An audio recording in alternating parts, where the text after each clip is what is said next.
პირველი ქართული სტამბა დაარსდა 1709 წლებში თბილისში.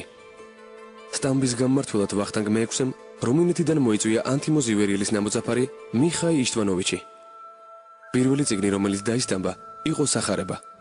1709-1712 წლებში დაიბეჭდა 11 დასახელების წიგნი. მათ შორის განსაკუთრებულ ყურადღებას იმსახურებს სწავლულ კაცთა მიერ მეცნიერულად დადგენილი ტექსტი ვეფხის ტყაოსნისა, ვახტანგ მე-6-ის რედაქციითა და კომენტარებით.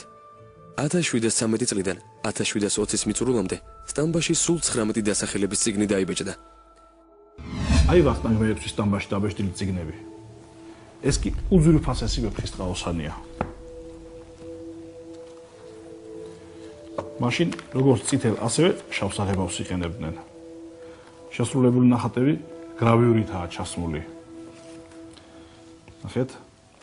მაშინდელი აკინძვა, ქაღალდი, დიზაინი თავისუფლად შეიძლება ვთქვათ, რომ ეს ევროპულ სტანდარტებს მაშინ შეესაბამებოდა.